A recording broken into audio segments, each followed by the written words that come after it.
अबकारी विभाग हाथ में पुणी जड़े निशा माफिया आम कहूँ से निशा माफिया जी मयूरभंज देशी मद आनी भुवनेश्वर में बस्ती बस्ती रे बांटुला बांधी अबकारी विभाग मुझे देखा चाहिए ये हूँ से गाड़ी यही गाड़ी रे मयूरभंज जो देशी मद आनी आउ मंचेश्वर धीरुकुटी बस्ती रे जिते छिड़ा होता माड़ी बसला अबकारी विभाग आउ ये अभियुक्त जन कहते मयूरभंज दासरथी हासदा आउ ये दीर्घ दिन हम जहाँ सूचना देते कि दीर्घ दिन हम ये यही मद बेपार करी पूरा कला साम्राज्य करतिला आउ पूर्व या ना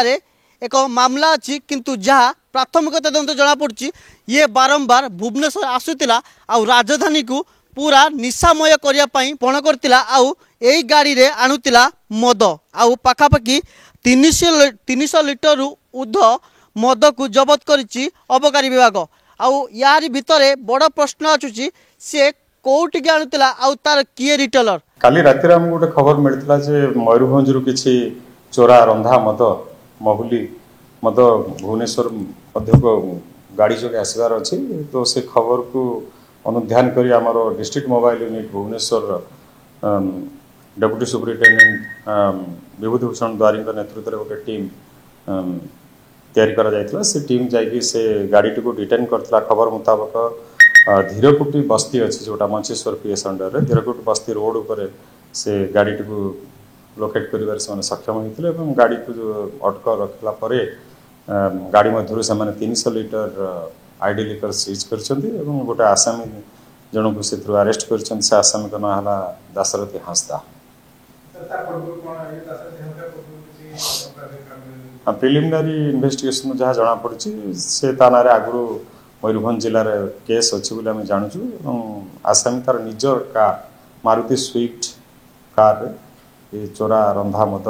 मयूरभंज धरिक भुवनेश्वर आसला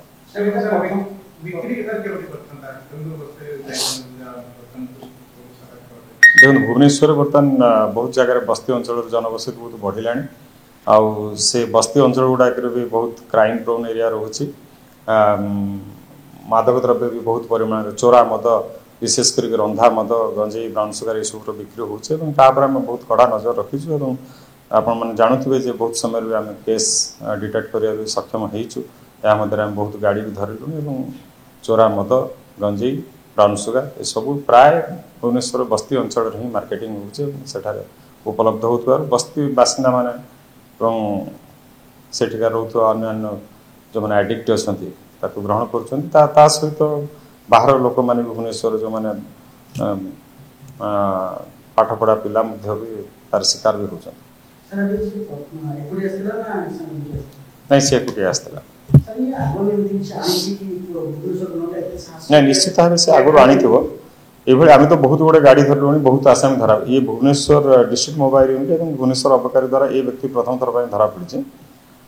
गाड़ी ता ना अच्छे गाड़ी मध्य ही मद चोरा मद बस्तार जबत कराई प्रिलिमिनारी इन्वेस्टिगेशन आम जहाँ मयूरभंज बुझुलु ता ना एक्साइज केस रुजु करा आसामी को बर्तमान कोर्ट फरवर्ड करा कोर्ट फरवर्ड पर जेल हाजत को पठे दि जाए आम लिंक देखु ये माने सहित आउ किए किए संश्लिष्ट अच्छा जो मैंने कि मयूरभंज मद नहीं भुवनेश्वर आस भुवनेश्वर बिक्री कर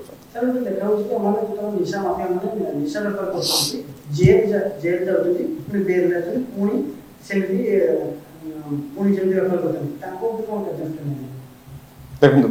बारंबार से केस करा जो मैंने हैबिचुअल अफेंडर अच्छा दृढ़ कार्यानुष्ठान भी नि आउ जो मैंने ये बड़ धरणर बेपार कर जो पाखर ह्यूज क्वांटिटर मद जबत कराऊँ कोर्ट भी पे कर जेल अवधि रिमांड टाक अधिक दिन रखा निहत शुणुते जो भाव सूचना दौते कि ये दीर्घ दिन हम ए मद बेपार पूरा जड़ित थिला आउ राजधानी को बारंबार आसी यही गाड़ी जगे मद दे जाउतला आउ देशी मद आनी बिक्री करतिला ये दासरथी हासदा आउ जतबले खबर मिलतिला अबकारी विभाग को माड़ी बसीतिला आउ काली तांको पाखरु एई गाड़ी सह 300 लिटर ऊर्ध देशी मद जबत होइछि आउ येटी बड़ प्रश्न आछुछि जतबले घन घन पुलिस बुलुतिबा बेले सुदूर ମୟୂରଭଞ୍ଜରୁ ଏଠି ରାଜଧାନୀକୁ କେମିତି ଆସୁଥିଲା ଆଉ କାହିଁକି ଚେକିଂରେ ପଡ଼ୁନଥିଲା ତାହାକୁ ନେଇ ବଡ଼ ପ୍ରଶ୍ନବାଚୀ ସୃଷ୍ଟି ହୋଇଛି। ଆଉ ୟାକୁ ନେଇ ଯେତେବେଳେ ଖବର ମିଳିଥିଲା ଅବକାରୀ ବିଭାଗକୁ ମାଡ଼ି ବସିଥିଲା ଅବକାରୀ ବିଭାଗ ଆଉ ତାକୁ ସେ ଅଭିଯୁକ୍ତକୁ ଏବେ କୋର୍ଟ ଚାଲାଣ କରିବା ସହିତ କିଏ ତା ପଛର କର୍ପଟଦା ତାକୁ ମଧ୍ୟ ଖୋଜୁଛି କାହିଁକି ନା ସିଏ ଖାଲି ଆଣିଥିଲା ଆଉ ଏଠି କିଏ ସେଲର ଥିଲେ ଆଉ କିଏ ହୋଲସେଲର ଥିଲେ ଆଉ କିଏ ଯେଉଁ କିଣୁଥିଲେ କିଣିବା କଥା ତ ଦୂରରେ କିନ୍ତୁ କିଏ ସେଲର ଆଉ ହୋଲସେଲର ଥିଲେ ତାଙ୍କୁ ନେଇ ଏବେ ଖୋଲତାଡ଼ କରୁଛି ଅବକାରୀ ବିଭାଗ। ଆଉ ଇଏ ଯେଉଁ ଅଭିଯୁକ୍ତକୁ ଏବେ ଗିରଫ କରି କୋର୍ଟ ଚାଲାଣ କରିଛି। ଭୁବନେଶ୍ୱରରୁ ଭିଡ଼ିଓ ଜର୍ଣ୍ଣାଲିଷ୍ଟ ଦେବାଶିଷଙ୍କ ସହ ହରେକୃଷ୍ଣ ଗିରି, ପ୍ରତିଦିନ ଟିଭି।